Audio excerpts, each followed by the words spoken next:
로마서 강해를 하고 있는데 가끔은 그런 생각을 합니다. 죄에 대한 이야기, 구원에 대한 이야기가 현실적으로 우리한테 와닿지가 않는 게 문제인 거죠. 목사님, 저는 청년이고요. 불확실한 제 미래에 대한 해법.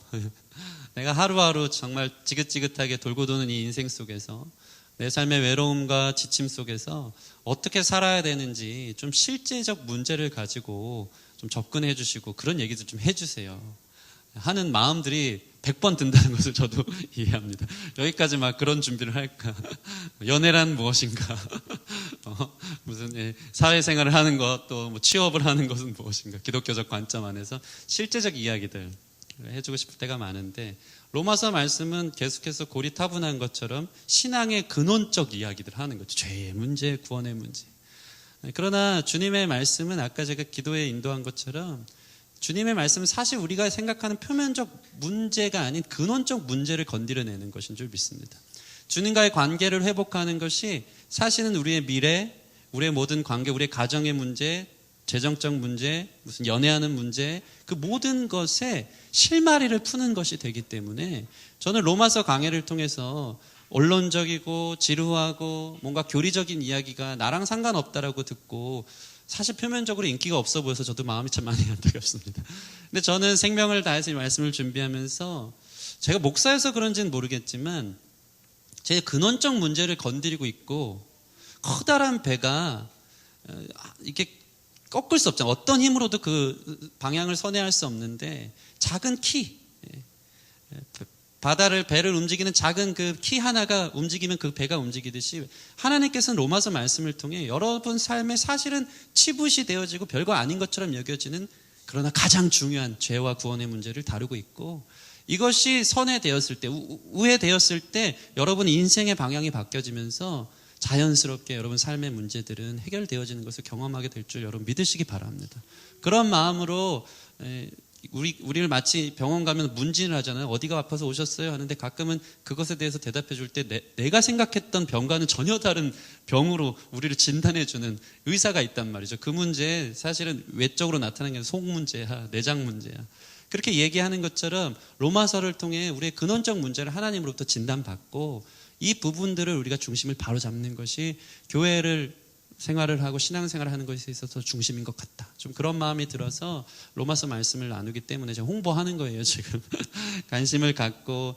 이게 보통 보면요, 팟캐스트나 파티나 이렇게 제가 가끔씩 보면 조회수가 예전에 막 55건 막 이렇게 많은데 주로 오전 예배는 로마서는 인기가 없고 오후 예배는 많이 듣는 것 같은 거죠. 근데 저는 사실 어떤 면에 있어서 오후 예배는 좀 편안하게 합니다. 근데 오전 예배는 죽어라고 준비하거든요. 이게 더 중요하고 오전 예배 오신 여러분이 큰 은혜가 있을 줄 믿습니다. 로마서 강해를 통해 오늘도 주님 앞에 근원적 문제를 해결하시는 주님 앞에 한 걸음 나갈 수 있는 귀한 시간이 됐으면 좋겠습니다. 로마서 7장을 우리가 나누고 있는데 이 7장은 지난 시간에도 이야기한 것처럼 그리스도와의 결혼을 통해서 율법이 과연 어떠한 역할을 해주는지 말하고 있습니다. 우리는 처음에 사실은 율법과 결혼했었습니다. 율법과 결혼했기 때문에 율법에 매여 있는 것이죠. 율법이 원하는 삶을 사는 것이 우리의 의무가 되어지는 것입니다. 그런데 우리는 율법의 요구를 다 지켜낼 수 없었습니다. 율법은 우리를 계속 올가매는 것 같고 같이 살아갈수록 우리 자신의 어둠만 드러날 뿐 율법은 너무나도 빛이 나는 남편이었던 것입니다. 그런데다가 율법이 잘못한 거는 하나도 없습니다. 100번 양보해도 늘 우리 잘못인 것입니다. 우리의 삐딱함은 율법을 대놓고 어겼을 뿐이고 하지 말라 하는 것만 골라서 하는 것을 즐기는 죄인들일 뿐임을 드러내는 그 이상 그 이하도 아니었던 것 같습니다. 율법은 우리의 죄를 드러냈고 율법은 우리를 점점 숨을 조여오기 시작했습니다. 구원의 소망 없이 죽어가고 있습니다. 그럼 율법에서 자유케 되는 방법이 무엇이었다고 이야기했습니까? 율법에서 살 수 있는 방법은 율법과 이혼하는 것뿐입니다. 근데 합법적으로 이혼하는 것은 무엇입니까? 배우자가 둘 중에 한 명은 죽는 것이어야 되는 거죠. 어떤 방법이든 남편이든 아내든 둘 중에 한 명이 죽는 것입니다. 배우자가 죽으면 서로에게 구속되어지는 혼인법에서 해방되는 합법적인 일이 벌어지기 때문입니다. 그런데 여러분, 율법이 죽습니까? 율법은 절대 죽지 않습니다. 예수님은 율법을 폐하러 온 게 아니고 완성하러 오셨고 율법은 거룩하고 의롭고 선했기 때문입니다. 문제는 내가 죽어야 되는 것입니다. 근데 내가 죽으면 합법적으로 이혼은 될지 모르지만 내가 다시 살 수 있습니까? 우리는 살 수 없어요. 우리를 사랑하시는 예수님이 율법의 어떠함에, 율법의 눌림에 죄의 삭은 사망인 것을 깨닫고 대신 십자가에서 죽으셨는데 예수님은 다시 살 수 있는 능력이 있으셨던 것입니다.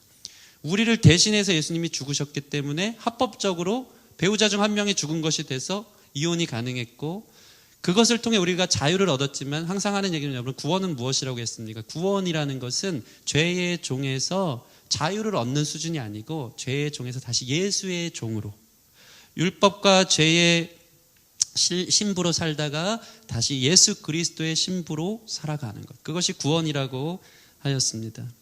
예수님께서 우리를 대신해 죽으셨고, 우리가 죽은 거나 다름없게 합법적 이혼이 가능해졌고, 그래서 우리는 율법에 매여서 자유케 된 것입니다. 그리고 우리는 이제 다시 사신 예수님을 신랑으로 모시게 된 것입니다.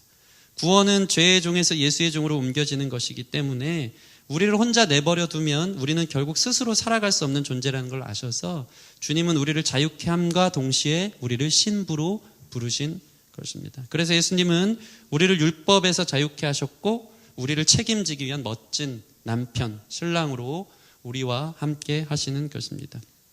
그러면 어떤 결과가 일어난다고 했습니까? 구원받은 신자에게 어떤 변화가 따라옵니까?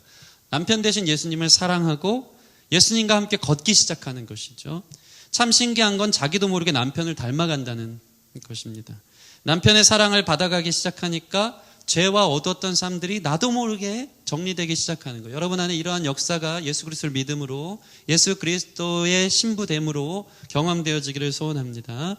이전에 그토록 어기기를 기뻐했던 율법도 자기도 모르게 지키기 시작하는 거예요. 남편 사랑하니까 남편 원하는 것을 해드리고 싶어서.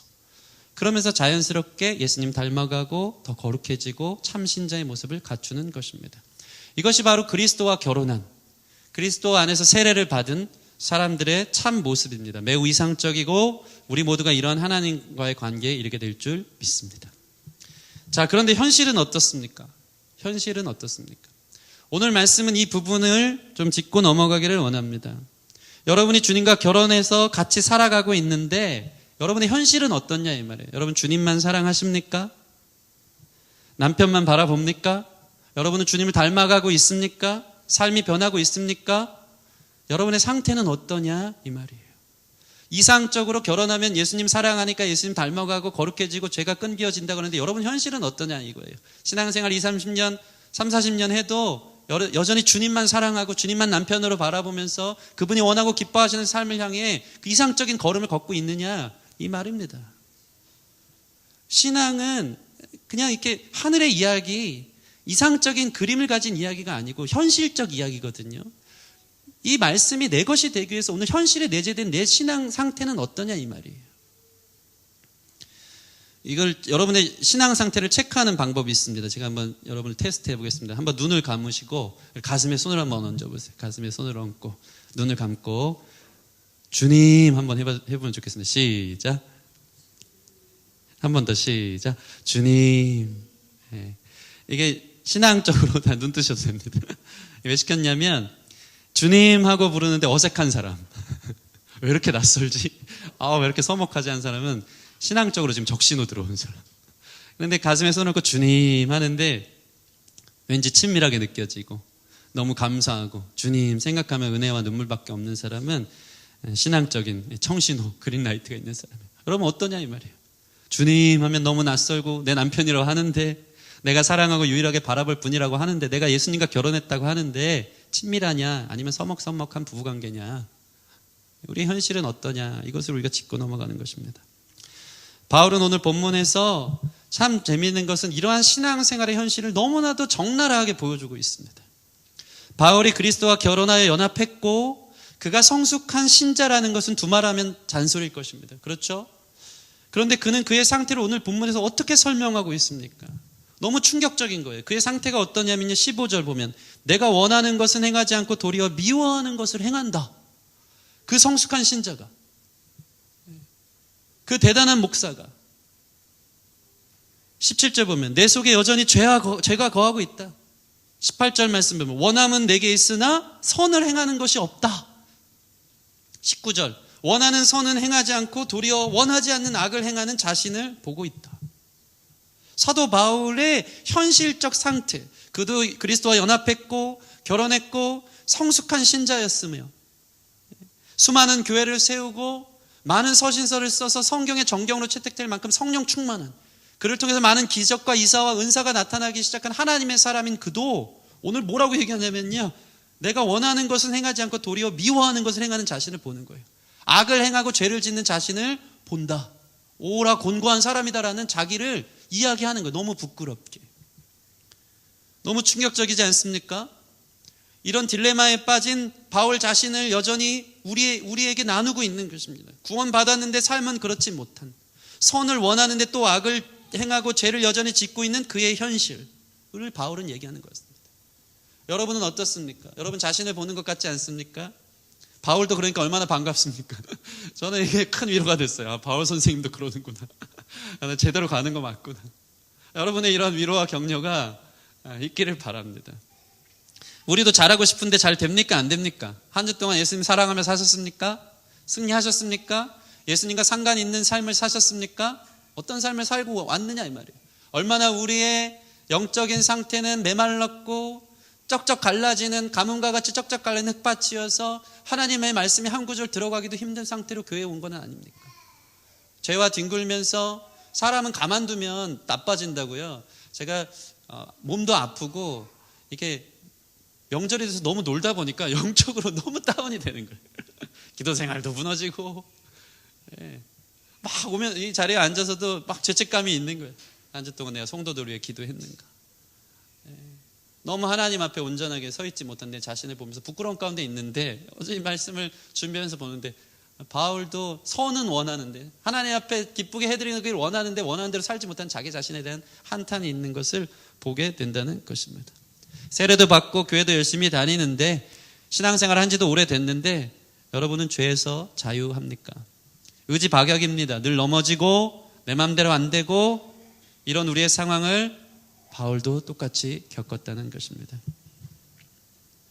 마치 바울은요 이렇게 이야기하고 있어요. 15절 말씀 같이 한번 읽겠습니다. 15절 말씀 15절 말씀 부탁합니다. 예성 형제 15절 말씀 시작. 내가 행하는 것을 내가 알지 못하노니 곧 내가 원하는 것은 행하지 아니하고 도리어 미워하는 것을 행함이라.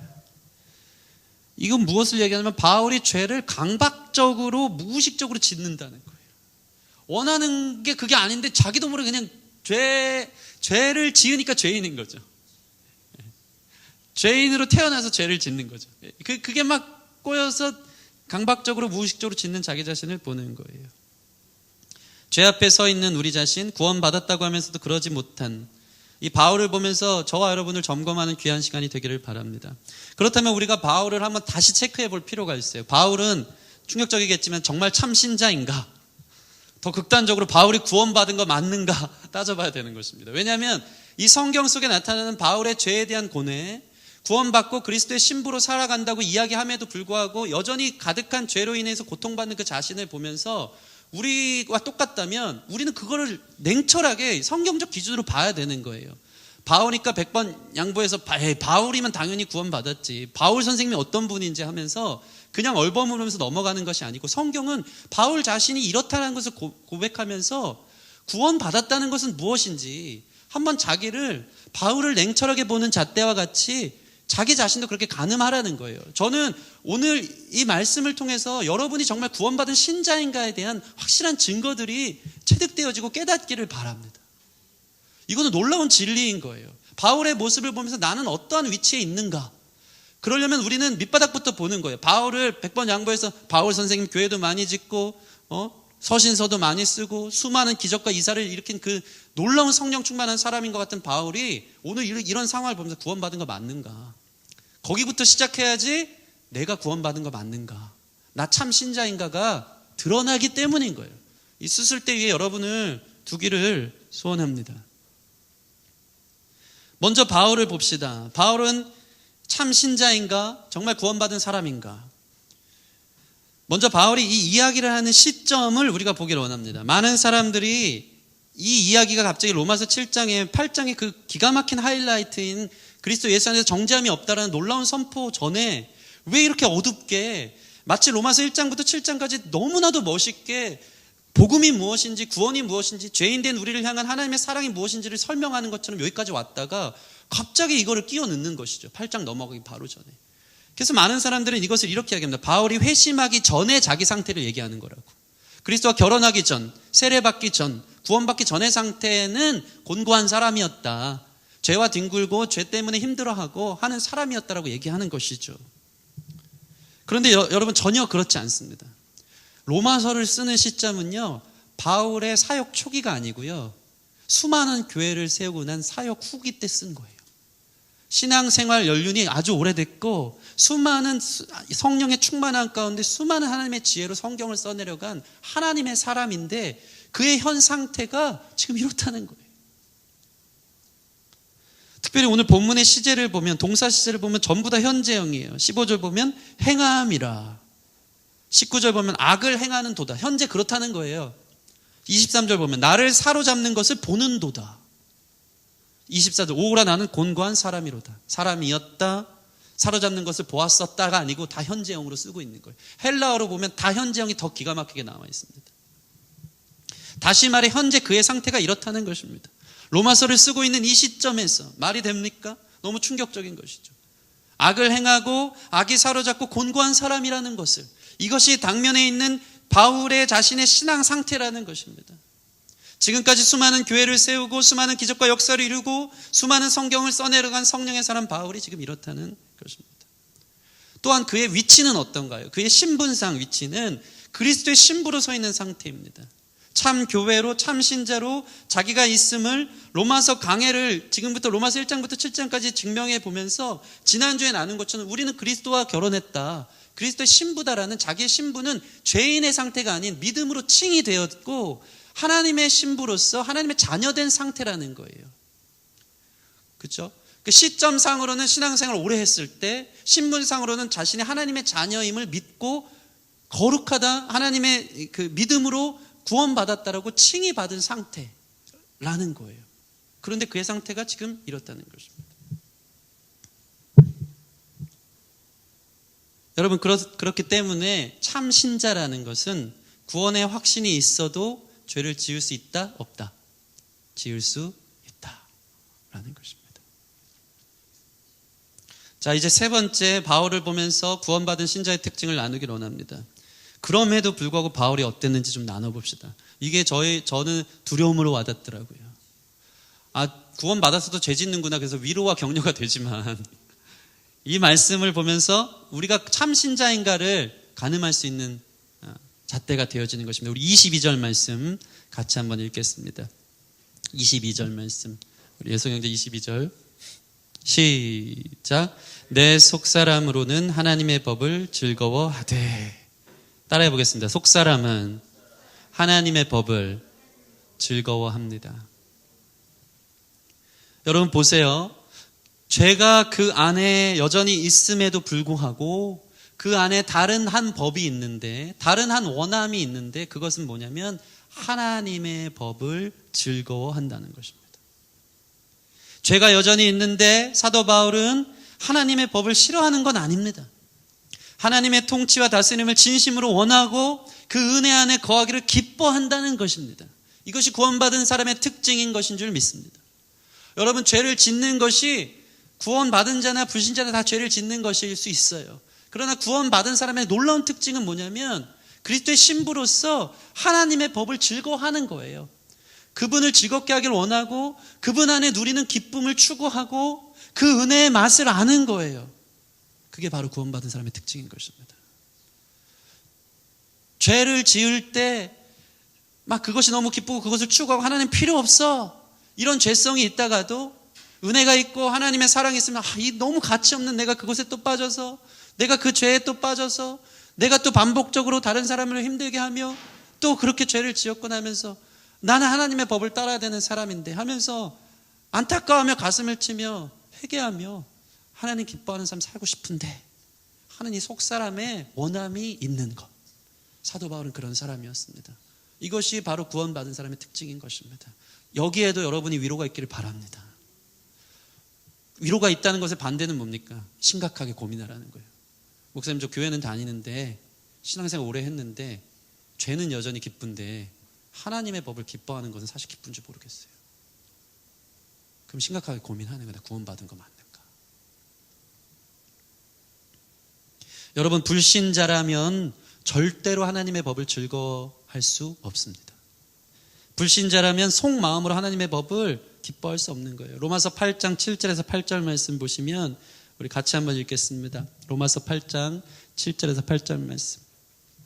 시작. 육신의 생각은 하나님과 원수가 되느니 이는 하나님의 법에 굴복하지 아니할 뿐 아니라 할 수도 없음이라. 육신에 있는 자들은 하나님을 기쁘시게 할 수 없느니라. 아멘.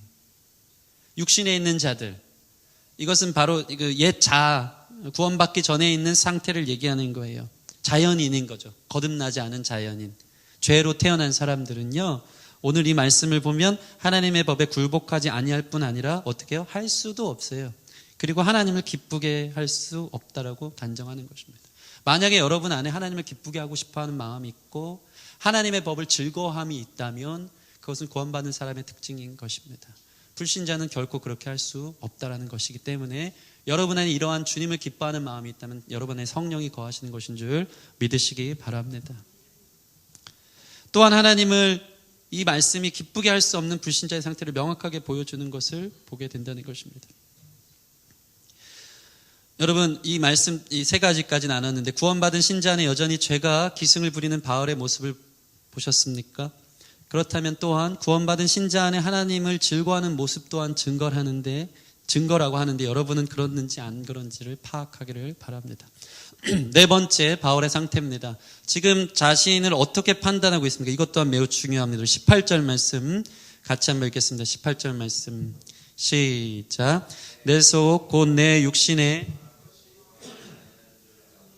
원함은 내게 있으나 선을 행하는 것은 없노라. 바울은 지금 자기 자신을 어떻게 보냐면요, 내 속, 내 육신에 선한 것이 거하지 아니하는 줄을 안다는 거예요. 이 말은 무엇이냐면요, 바울은 마치 가끔씩 자신의 상태, 처지와 상황을 보면서 내가 구원받지 못한 건 아닌가? 내 속에 이러한 죄가 여전히 가득한 자신을 보면서 나 구원 못 받은 거 아닌가라는 의심이 있다는 거예요. 내가 육신에 선한 것이 거하지 아니하는 줄 자기가 안다는 것이죠. 그렇게 자기를 본다는 것입니다. 이것 또한 매우 중요한 구원받음의 기준이 되어집니다. 왜 그렇습니까? 이것은 구원받은 사람의 놀라운 특징인데요, 불신자는 자신이 구원받지 못한 것에 대한 탄식이 있을까요? 없을까요? 없습니다. 나 구원받은 거 맞은가? 이런 관심조차 없어요. 불신자는 죄로 인해서 아파하면서 내가 구원받았는지 못 받았는지에 대한 관심조차 없고 탄식조차 없는 것입니다. 또한 스스로 구원받지 못할 만큼 죄에 물들어 있다는 사실조차 모릅니다. 그러니까 참 재밌는 게 뭐냐면요, 신앙생활을 오래 하면 오래 할수록 그 과정에 있어서는 내가 여전히 이렇게 죄가 많은데 나 구원받은 거 맞는가 하는 겸손한 태도가 있는 거예요. 그러다 결론은 십자가를 보는 것이죠. 나 자신을 볼 때는 나 구원받은 거 맞는가 하다가 신앙생활을 오래 하며 건강한 신자는 다시 남편 대신 예수님을 보는 거예요. 그래, 예수님 때문에 내가 사는 거지. 예수님의 은혜로 내가 구원받는 거지. 그 과정에 있어서는 의심이 있을 수 있다는 거예요. 초기 신자들은요, 반대로 가끔 덜 성숙한 신자는요, 자기를 과신하는 경향이 있어서 자기가 얼마나 깊이 타락했는지 깨닫지 못해요. 믿음으로 구원받으니까, 나 교회 잘 다니니까, 아멘 할렐루야. 그런데 신앙의 연수가 깊어질수록, 주님을 더 사랑하면 사랑할수록 우리 자신이 구원받았는지에 대한 깊은 탄식과 연민 가운데 젖어든다는 것입니다. 이 의심 자체가 내가 구원받은 사람인지 아닌지를, 살아있는 사람인지 아닌지를 가늠하게 한다는 것입니다. 우리 빌립보서 2장 12절 말씀 같이 한번 읽겠습니다. 빌립보서 2장 12절 시작. 그러므로 나의 사랑하는 자들아, 너희가 나 있을 때뿐 아니라 더욱 지금 나 없을 때에도 항상 복종하여 두렵고 떨림으로 너희 구원을 이루라. 따라해 보겠습니다. 두렵고 떨림으로 너희 구원을 이루라. 그냥 맹목적으로 예수님 믿습니다. 초신자들, 나이를 먹으면서 참 그래요. 저는요 참 감사한 게 뭐냐면 목사여서 신앙생활 오래 해서 그런지 몰라도 저의 죄에 대한 기도가 달라질 때가 있어요. 그리스도인들은요 세상 법을 지키는 수준이 아니고 윤리와 도덕법 그 이상에까지 이르러야 돼요. 양심의 법, 내 속이 내면이 깨끗한가 더러운가까지 보게 하거든요. 하나님 거룩하셔서. 근데 그것으로 끝나지 않습니다. 그리스도인들은요 죄를 짓느냐 안 짓느냐로 끝나는 것이 아니고, 다시 말해서 하나님이 하지 말라는 것을 내가 범했느냐 안 범했느냐로 끝나는 것이 아니고, 얼마나 더 하나님이 하라는 것을 하지 못했느냐에 대한 죄의식이 있는 거예요. 내가 더 사랑했어야 하는데, 내가 더 희생했어야 하는데, 내가 더 자존심 내려놓고 이해하고 용서했어야 되는데, 내가 받아줬어야 되는데, 이 죄의식이 있는 거예요. 저의 기도의 제목은요 이런 성숙에 이를 때가 참 많아요. 직접적으로 표면적으로 윤리 도덕적 양심적 법에 대한 죄를 지은 것에 대한 회개를 넘어서서 내가 더 사랑하지 못했음을, 내가 더 희생하지 못했음을, 내가 더 품어주지 못했음을, 이것이 나의 회개의 기도 제목일 때가 참 많이 있다는 것입니다. 마치 그리스도인들은 이것과 같아요. 처음에 신앙생활을 할 때는 형광등 빛 아래에서 흰 와이셔츠를 보는 것과 같아요. 이런 경우가 있지 않습니까? 밖에 나가려고 집에서 형광등 불빛에 흰 와이셔츠 보면 깨끗하단 말이죠. 근데 문을 열고 딱 햇빛이 딱 비치면 어떻습니까? 갑자기 노랗게 보여요. 더럽네, 갈아입어야 되겠다. 예수님을 닮아갈수록, 예수님과 가까이 갈수록 그분의 밝은 빛이 우리를 강하게 비추기 때문에 이전에는 깨끗해 보이던 것도 햇빛보다 더 찬란한 주님의 빛이 나를 비추면서 내 더러움과 내 누더기 같은 옷들이 드러나고 그 앞에 회개할 일들이 더 많아지는 것. 그래서 두렵고 떨림으로 구원을 이루어 가는 거예요. 나 죄인인데 이 죄가 있음에도 내 구원받은 사람 맞는가? 사도 바울은요 그의 로마서 이 말미에 신앙적 그 사역적 말미에 이 글을 쓰면서 얼마나 겸손하게 자기 자신을 보는지 몰라요. 난 공고한 사람이다. 나 죄인이다. 선을 원하는데 100% 온전하게 선을 지키지 못하는 악을 행하는 죄인 중에 괴수다라고 자기를 본다는 것입니다. 이것이 바로 구원받은 사람의 특징입니다. 이러한 겸손이 저와 여러분 가운데 있기를 소원합니다. 이것이 성숙한 신자의 특징이라는 것이 얼마나 위로가 되는지, 여러분 안에 이러한 당연한 수순을 밟고 있으므로 죄 때문에 고통받더라도 불행 중 다행인 위로가 있었으면 좋겠습니다. 여러분 또한 여러분 육에 속한 여러분 자신을 바라보며 때로는 많은 침륜과 절망에 빠질 때가 있다면 오늘 말씀을 통해서 그러한 과정 가운데 있는 여러분이 격려받았으면 좋겠고, 또 하나님의 법을 나는 즐거워하는가, 구원받은 신자가 맞는가에 대한 두렵고 떨리는 질문, 살아있는 그 질문이 내 안에 있는가를 바라보면서 구원을 이루어갈 수 있는 참 신자가 되어지기를 주님의 이름으로 축원합니다. 자, 이것이 우리의 영적 상태고 바울과 같은 과정이라면 이제 우리는 어떻게 해야 되겠습니까? 바울은 무엇을 가르치고 있습니까?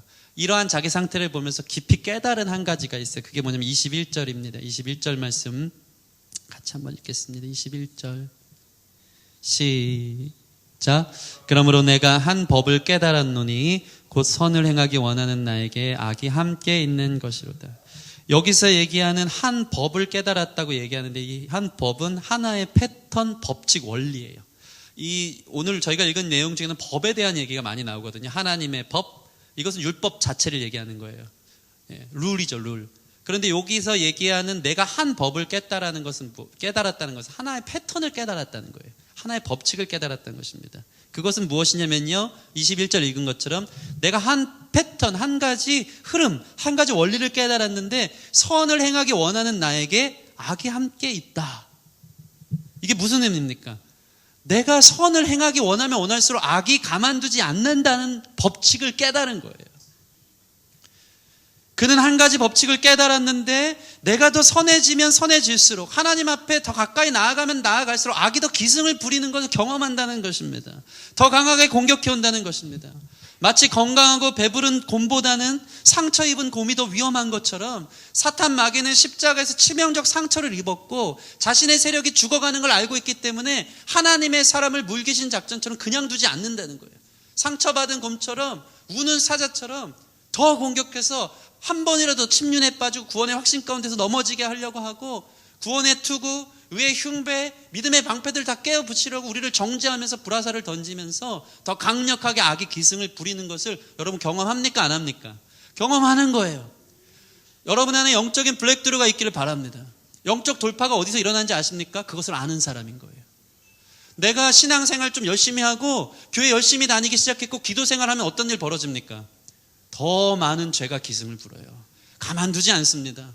더 많은 유혹이 나를 침륜에 빠지게 하고 더 많은 시험에 드는 일들이 많은 거예요. 가정 가운데 하나님이 일하시기 시작하잖아요. 그러면 가정 가운데 더 많은 분쟁이 일어나고 막 싸움이 일어나고 작은 것 때문에 시험 들면서 더 많은 어려움들이 일어나는 거예요. 사도 바울의 한 가지 큰 법칙을 깨달은 거예요. 내 삶에 우리 가정에 하나님 나라가 임하고 가까우면 가까울수록 악이 더 기승을 부리고 더 힘든 일들이 일어난다. 그렇기 때문에 여러분 신앙생활 열심히 할 때 어려운 일들이 벌어지잖아요. 시험 들므로 넘어지는 사람 없기를 바랍니다.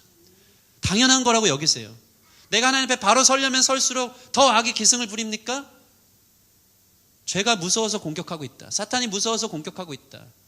라는 걸 깨달아서 그걸 뚫어내는 게 중요한 거예요. 그 단계로 일어서고 그 단계를 넘어설 때 여러분 신앙적 성숙과 놀라운 예수님의 은혜와 평강이 여러분의 삶에 더 크게 장악되어지는 것을 믿으시기 바랍니다. 이거 없으니까 별의별 사람 다 있어요. 신앙생활 했더니 가정이 더 어려워진다. 신앙생활 했더니 더 큰 문제들이 있다. 내가 교회 안 다녔으면 이런 문제 없었을 텐데 하면서 시험에 드는 사람들이 있는 거예요. 실족하는 사람들이 있는 거예요. 여러분 이것을 위해서 우리 교회가 깨어 기도하기를 원합니다. 주님 앞에 더 나오면 나올수록 악이 기승을 부리는 거예요. 항상 하는 얘기지만 아침에 해가 떠오르기 바로 전 새벽이 가장 춥거든요. 주님의 빛이 나의 삶에, 나의 영혼에, 나의 가정에 임할 때 바로 전 새벽, 동트기 전 새벽이 가장 추운 거예요. 여러분 삶의 영적 추움을 경험합니까? 신앙생활에 있어서 많은 그 영적인 거장들이 하는 얘기가 있어요. 누구나 영혼의 깊은 밤을 경험할 때가 있다. 영혼의 깊은 밤. 신앙생활을 하면요 악이 기승을 부리고 우리 가만두지 않고 영혼의 깊은 밤, 하나님의 침묵, 하나님 어디 계십니까? 하고 나올 때가 있어요. 그때 더욱 주님을 의지하고 매달리시는 성령의 역사가 있기를 바랍니다. 그러면 아침이 오는 것입니다. 사도 바울은 이것을 경험한 거예요. 죄의 세력, 23절 보면 죄의 법, 죄의 세력, 25절 보면 육신으로는 죄의 법을 섬기느라, 23절 보면 죄의 법으로 나를 사로잡는 것을 보도다. 내가 하나님 앞에 서면 설수록 죄의 법이 나를 사로잡는 거예요. 마치 영화 속에서 보면은 예전에 참 못되게 살던 한 여인이 건강한 결혼을 했는데 그 전에 남편이 전화를 해가지고 막 협박하는 영화들 많이 보지 않습니까? 너 어떻게 살던 애가 너 혼자 잘났다고 결혼 생활에 얼른 와 하면서 다시 들어와. 이거랑 똑같은 거예요. 내가 예수님과 결혼하고 이제 잘 살려 그러니까 이전에 나를 붙잡고 있던 죄가 전화하고 협박하면서 너 같은 게 무슨 예수를 믿어, 너 같은 삶에 무슨 생명이 있고 빛이 있고 은혜가 있어 하면서 끌어내리는 거예요. 그럴 때 우리가 승리하기를 소원합니다. 그래서 신앙생활은 혼자 하는 게 아니에요. 혼자 하는 게 아니에요. 공동체가 있습니다. 함께 기도하는 우리가 되어지기를 바랍니다. 여러분 바울은 지금 매우 중요한 이야기를 하고 있는 것입니다. 불신자는 하나님의 법을, 여러분에 물어볼게요. 불신자는 하나님의 법을 지킬 수 있습니까? 없습니까? 당연히 없습니다. 그런데 참 신자는 하나님의 법을 지킬 수 있습니까? 없습니까? 죄송한 말인데요. 사도 바울은요, 없다라고 얘기하는 거예요. 여기에서 우리는 무릎을 쳐야 되는 거예요. 참 충격적이지만 참 신자도 하나님의 법을 지킬 수 없다. 정답은 그리스도인도 하나님의 법을 온전히 지킬 수 없다라는 것을 보여주는 것입니다. 다시 말해 바울은 오늘 참신자 안에서 어떤 일이 일어나는 것을 말하는 것입니까? 많은 사람들이 바울의 이 현 상태를 이렇게 얘기하는 거예요. 현 상태가 지금 공고한 사람이다. 죄의 법과 생명의 법이 싸운다. 내가 늘 그런 공고한 인생이다 라는 수준이 아니에요. 바울이 지금 얘기하고 싶은 건 뭐냐면요, 로마서 8장의 성령의 법이 지배하기 이전에 완전한 인간의 바닥을 보여주고 있는 것인데 자기의 상태가 지금 죄와 분투하고 싸우는 것처럼 애써 포장하고 해석하려고 하지 마시기 바랍니다. 오늘 사도 바울은 뭘 얘기하고 싶으냐면요, 정직하게 내가 하나님의 법을 지키길 원하지만 할 수 있다 없다? 없다를 보여주는 거예요. 완전한 죄에 대한 패배를 인정하는 거예요. 이게 오늘 말씀의 핵심입니다. 사도 바울 같은 사람이 죄에 대해서 완전한 패배를 인정하고 싶어서 이 얘기를 지금 이 시점에 끄집어내는 겁니다. 곤고한 자다. 나는 곤고한 자다. 다시 말해서 죄를 짓지 않을 정도로 성숙한 그리스도인들은 이제껏 있었다 없었다? 없었다. 어느 누구도 죄와 싸우지 않을 만큼 자유하고 성숙한 사람은 있다 없다? 없다. 그래서 칼빈은 우리는 평생 회개할 존재라고 이야기하는 것입니다. 우리는 죄와 상관없거나 내가 상당히 괜찮은 그리스도인이라고 생각함과 동시에 우리 자신을 속이는 거예요. 괜찮은 그리스도인은 없습니다. 죽어야 하는 그리스도인만 있는 것입니다. 우리는 힐링이 필요한 게 아니고 킬링 되어져야 되는 거예요. 교회 오면 힐링 받으려고 그러잖아. 고쳐지려고 하잖아. 우리는 고쳐지는 인생이 아니에요. 고쳐 쓸 수 없는 존재예요. 우리는 완전히 죽는 것, 킬링이에요. 힐링은 세상 가서 물어보세요. 세상 세미나 가서 힐링 캠프. 예수님의 말씀은 뭔지 아십니까? 나 자신은 죽어야 된다는 거예요. 킬링. 완전히 새롭게 다시 태어나야 된다는 것을 말하는 것입니다. 사실 그렇습니다. 더 성숙하고 영적인 분별력이 생길수록 우리 안에 죄는 더 많이 발견되고 더 경건해지려면 지려고 할수록 자신의 경건하지 못함에 대해 더 많은 눈물을 흘리고 있는 것입니다. 여러분, 이런 신음함, 이런 고통이 여러분 영혼 깊은 곳에 있습니까? 여기까지 온 거예요. 그럼 잘 온 거예요. 로마서 7장까지 잘 온 거예요. 그래서 오늘 본문에서 중요한 게 있어요. 계속해서 사도 바울이요, 인간 껍데기를 가진 육신에 속한 자기 자신을 얘기하려고 오늘 본문에 특별히 나라는 단어를 엄청 많이 써요. 하나님의 어떠한 힘, 하나님의 능력, 성령의 사로잡힘이 아니고 나의 연약함에 초점을 맞추는 것입니다.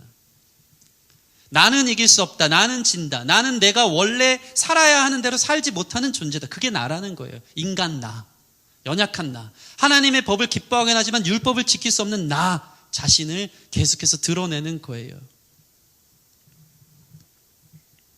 바울은 자신의 노력이 실패할 것을 알았고 우리의 구원을 이루는 데 있어서 자기 자신이나 우리의 순종은 아무런 희망이 없다는 것을 보여주고 있는 것입니다.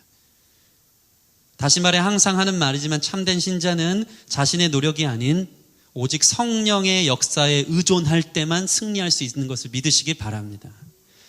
성령의 역사가 있어야지만, 우리 로마서 보면서 깨닫지 않았습니까? 성령의 사랑이 부어질 때만, 성령님께서 우리 가운데 역사하실 때만, 우리가 그 성령님을 의지할 때만 우리는 승리하고 죄와 싸워 이길 수 있고 구원받아 주님을 닮아가는 삶을 살아갈 수 있다는 것이지, 나밖에 없으면 우리는 여전히 패배하고 연약하여 넘어질 수밖에 없다는 것입니다. 이게 매우 중요한 진리입니다. 여러분, 자기 힘으로 칼 들고 서 있는 마귀 앞에서 나무젓가락 갖고 이렇게 싸우겠다 하지 마시기 바랍니다. 우리는 이 종이짝과 같은 인생이에요. 네. 이게 승리할 수 있는 유일한 비결은 이런 딱딱한 데 붙어 있어야지만 되는 거예요. 우리는 그런 존재라는 것입니다. 주님께 붙어 있을 때만 승리가 있는 거예요. 철저한 겸손, 철저한 의지, 오직 성령님, 정직하게. 그래서 24절 같이 한번 읽겠습니다. 오늘 본문 24절. 24절 말씀 부탁합니다. 우리 동렬 형제가 넘겨주세요. 같이 읽겠습니다. 시작. 오라 나는 곤고한 사람이로다. 이 사망의 몸에서 누가 나를 건져내랴. 자기가 곤고한 사람이라고 얘기합니다. 여러분, 곤고하다는 것은 헬라어로 탈라이포로스인데 이것은 탈란톤과 페이라의 합성어예요. 탈란톤은 뭐냐면 무게라는 거예요. 곤고하다라는 뜻이 무게. 페이라는 것은 신문하다예요. 오라 나는 곤고한 사람이라는 건 뭐냐면 죄의 무게에, 정죄의 신문에 눌려서 살아가는 너무나도 비참하고 형편이나 처지가 매우 딱한 존재라는 것입니다. 나 자신만을 볼 때. 시편에는요, 이 표현을 뭐라고 얘기하냐면, 이 곤고하다는 이 표현을 뭐라고 하냐면 기가 막힐 웅덩이라 그래요.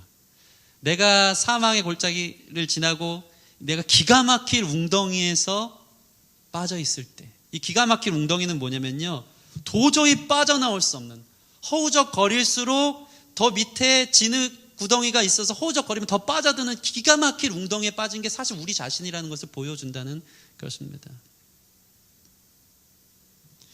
여러분, 이제 마무리를 하겠습니다. 왜 말씀이 오늘 이렇게 귀결될까요? 로마서의 중심인 8장을 앞두고 그간 바울은 로마 교회를 향해, 그리고 자기 자신과 신자들을 향해 왜 이렇게 침울하고 절망 속으로 7장을 마무리하고 있겠습니까? 완전한 바닥을 쳐야 그때 다시 바닥을 딛고 오르기 때문입니다. 여러분 자신이 서 있는 바닥을 치는 이 시간이 되었으면 좋겠습니다. 여러분 자신만을 볼 때는 실패와 절망밖에 없지 않았습니까? 여러분 자신만을 볼 때는 공고할 뿐이었고, 여러분 자신만을 볼 때는 하나님의 법을 즐거워하고 기뻐했지만 그렇게 살지 못했던 여러분 자신을 보는 것을 증명할 수밖에 없지 않았습니까? 그래서 성령이 하시는 첫 번째 일은 내 힘의 무기력함, 나 자신의 완전한 절망 상태를 깨닫게 하는 것입니다. 여러분 이것을 경험했다면 이것이 성령께서 하시는 놀라운 특징인 줄 믿습니다. 오늘 사도 바울은요, 정말 멋있는 사람인 것 같아요. 리더 중에 두 가지 리더가 있거든요. 첫 번째 리더는요, 나를 따르라 하는 사람이에요. 내가 살고 겪어봤더니 이렇게 따라오니까 예수님 따라가더라. 제가 그런 리더가 될 수 있도록 여러분 기도해 주시기 바랍니다. 근데 두 번째 리더가 있어요. 두 번째 리더는요, 같이 우는 리더예요. 사도 바울과 같이 뭐랄까요, 이 목회적으로 만렙 찍은 거 아닙니까? 만렙 찍은 사도 바울이 지금 자기 자신을 정직하게 드러내는 거예요. 저는 여기서 너무 충격을 받았어요. 목사면 괜찮은 척 서 있어야 되고, 나는 여러분이랑 격이 달라요. 나를 따라오세요. 죄의 문제는 이렇게 해결하면 됩니다. 저도 그렇게 이르기를 원합니다. 근데 사도 바울이요, 리더로서 오늘 그 얘기 하는 거예요. 나도 죄인이다. 목회자로서 만렙 찍은 모든 사역들을 감당한 그 자신이 나 공고한 사람이야. 사실 같이 울자. 나 자신한테는 소망이 없다라는 것을 보여주는 거예요. 여러분, 제 자신이 그런 존재입니다. 초대교회에 보면, 우리나라 선교사님들 100년 전에 오면 부흥이 어떻게 시작되냐면 회개운동으로 시작되는데, 놀라운 건 모든 부흥의 시발점은 목사님의 회개, 장로님들의 회개로부터 시작돼요. 하디 선교사의 회개를 통해 장대훈 교회에 놀라운 부흥이 일어나는 거예요. 저는 이 말씀을 보면서 제 자신이 죄인임을 정직하게 고백하고, 하나님을 사랑하고 하나님을 기뻐하시는 법을 살고 싶어서 그 소원이 내 안에 있음에도 불구하고 여전히 사망의 법 아래 죄를 짓고 있는 제 자신을 고백하지 않을 수 없습니다. 그런 우리가 이제 함께 우는 거죠. 오라 나는 곤고한 사람이로다. 나한테는 소망이 없다. 그때 어떤 일이 벌어지는지 아십니까? 사도 바울이 25절 말씀 같이 한번 읽겠습니다. 25절 시작. 우리 주 예수 그리스도로 말미암아 하나님께 감사하리로다. 여기까지. 이 결론이 나오는 거예요. 나는 소망 없는데 우리 주 예수 그리스도로 말미암아 하나님께 감사하리로다. 여러분, 이 감사의 무게를 여러분도 경험하십니까? 이 감사의 깊이를 여러분이 깨닫습니까? 이것이 주님의 은혜인 줄 믿습니다. 그리스도께 의존하고 주님께 붙어 있을 때 놀라운 승리, 구원받은 사람의 삶이 따라오는 것인 줄 믿습니다. 우리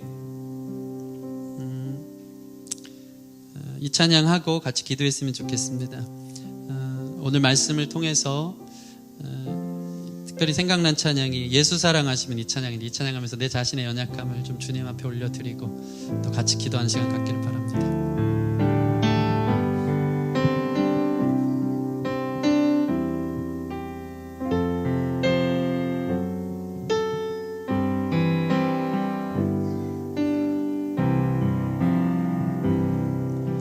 예수 사랑하시는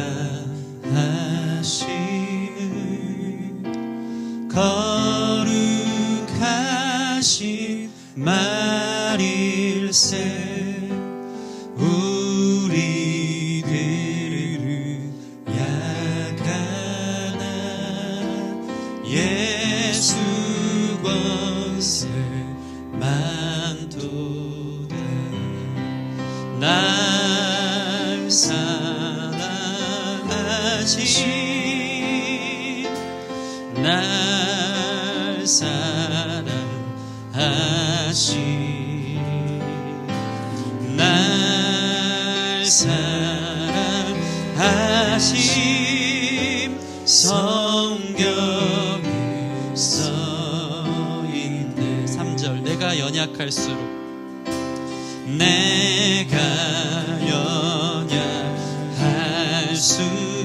더욱 귀히 여기사 더욱 귀히 여기 높은 보좌 위에서 높은 보좌 위에서 낮은 나를 보시네 낮은 나를 보시네 날 사랑하심 날 사랑하심 날 사랑하심 날 사랑하심 성경에 써있네 다시 한번 내가 연약할수록 내가 연약할수록 그것을 인정하는 자들에게 더욱 귀히 여기사 더욱 귀히 아멘. 여기사 높은 보좌 위에서 높은 보좌 위에서 낮은 나를 보시네 낮은 나를 보시네 날 사랑하심 날 사랑하심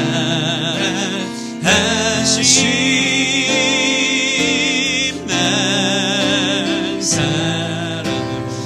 사랑하심 날 사랑하심 성경에 써있네 다시 한번 날 사랑하심 날 사랑하심 날 사랑하심 날 사랑하심 어디에 써 있습니까? 성경에 써있네 같이 기도합시다. 여러분 바울 같은 사람도 그의 삶의 수많은 사역과 교회를 세우고 하나님의 영광스러운 일들을 감당했던 사람도 구원에 대한 두렵고 떨림 가운데 죄 때문에 허덕이고 고통하는 오라나는 곤고한 사람이라는 고백을 합니다. 여러분 이것이 우리에게 위로와 격려가 됐으면 좋겠습니다. 구원받았음에도 죄 때문에 허덕이고 아파하는 것을 주님이 아시는 줄 믿습니다. 사도 바울은 나도 그런데 이것 때문에 너무 힘든데 그래서 나를 보지 말고 그런즉 우리 주 예수 그리스도께 감사하리로다라고 고백하고 있는 것입니다. 여러분 하나님의 법을 기뻐하고 하나님이 원하시는 삶을 살고 싶어하는 영적인 마음의 속사람의 소원이 있는 줄 저는 믿습니다. 그런데 그렇게 살지 못하는 한탄으로 인해 아픔으로 인해 내 자신만이 살아가는 신앙생활에 변화도 없고 열매도 없고 점점 더 어려워지고 힘들어지고 죄는 더 기승을 부리는 것 같은 여러분의 상태와 처지, 곤고한 사람 같은 여러분의 상황이 있다면 오늘 이 말씀을 통해 자유를 얻기를 소원합니다. 하나님 제가 그런 존재인데 이런 나 구원해 주시니 감사합니다. 구원받은 사람이라고 주님 말씀해 주시니 감사합니다. 나의 연약함을 주님 앞에 인정하고 주님 앞에 잘 붙어있고 오직 성령님을 의존하며 매일같이 살아갈 수 있는 내 자신이 될 수 있도록 우리 그렇게 좀 감사하며 또 겸손한 하루하루가 되게 해달라고 주님만 의지하는 하루하루가 되게 해달라고 좀 기도했으면 좋겠습니다. 우리 함께 기도하겠습니다. 하나님 감사합니다. 아버지 내 힘으로 할 수 있는 것이 없습니다. 너무 힘이 들고 너무 지쳤고 하나님 기뻐하는 삶을 살 수가 없는 내 자신을 봅니다. 곤고합니다. 곤고합니다. 온갖 고행과 금욕과 온갖 아버지 내 스스로의 어떠함을 통해 선행과 봉사와 섬김을 통해 하려고 했지만 되지 않았던 곤고한 인생입니다. 주님 기뻐하는 삶을 살고 싶은데 되지가 않습니다. 주님 사랑하기를 원하는데 여전히 세상을 사랑합니다. 우리가 이렇습니다. 주님 공부합니다. 그런데 우리를 향해 구원받았다고 이 두려움과 떨림을 주님 구원받은 신자라고 내 마음에 소원이 있는 것 자체로 구원받은 신자라고 말씀하여 주시니 우리 거룩한 성도님들 한 명 한 명이 구원받은 사람, 주님과 결혼한 사람, 주님의 세례를 받고 연합한 자들로 하나님의 자녀들로 선줄 믿고 감사합니다. 공고한 인생 속에 이제는 그리스도를 의지하게 하여 주시옵소서. 내 힘으로 살 수 없는 나 자신의 실패와 절망과 무능 속에서 성령의 능력으로 성령의 사랑 부으심으로 성령의 붙드심으로 승리할 수 있는 인생이 되어지도록 겸손하기를 원합니다. 주님만 매달리기를 원합니다. 기도하기를 원합니다. 엎드리기를 원합니다. 하나님 앞에 붙어있기를 원합니다. 교만하고 아버지와 재면서 짓는 모든 죄악들을 주님 내려놓게 하여 주시고 주님께 의지함으로 승리케 하시고 주님께 의지함으로 주님 닮아가게 하시고 주님께 의지함으로 거룩하게 하시고 주님께 의지함으로 구원받은 사람으로서의 참신자의 모습을 살아갈 수 있도록 주님 우리 가운데 일하여 주시길 소원합니다. 인도하여 주시옵소서. 하나님 감사합니다. 어렵고 딱딱할지 모르겠지만 이것은 우리의 패부를 찌르고 우리의 영적 중심의 질문에 대해서 주님 대답해 주며 문제를 제기하는 거룩한 주님의 진리의 말씀임을 부인할 수 없습니다. 내 힘으로 살 수 없습니다. 내 힘으로 승리할 수 없고 내 힘대로 꾸려가고 경영하는 모든 것은 망할 뿐이고 힘들어질 뿐이고 우리의 전적 무지와 무능함을 깨달을 뿐입니다.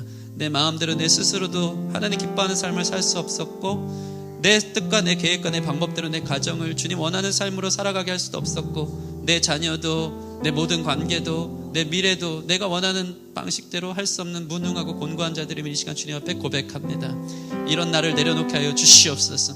여전히 어깨에 힘이 들어가고 교만하고 이 정도 하면 되겠지 스스로 타협하며 신앙적 봉사와 섬김과 열심을 가지고 내가 여기서 자유하려고 했던 아버지 그 모든 주님 방향 없는 모든 방황들을 주님 내려놓게 하여 주시옵시고 곤고한 우리 자신을 주님 앞에 의지함으로 오직 성령의 능력이 아니고는 우리가 승리할 수 없음을 깨닫게 하여 주시옵시고 오직 성령께 의지함으로 겸손함으로 날마다 기도하며 주님께 붙어있고 매달릴 수 있는 구원받은 참신자의 증거들이 나타나는 귀한 성도님 될 수 있도록 축복하여 주시옵소서. 하나님을 기뻐하는 속사람의 마음을 부어주시니 감사합니다. 죄 가운데 있으나 구원의 확신 주시니 감사합니다. 구원받은 사람처럼 살아갈 수 있도록 오직 주님만 의지하는 우리 모든 성도들 될 수 있도록 주님께서 축복하시고 인도하여 주시옵소서.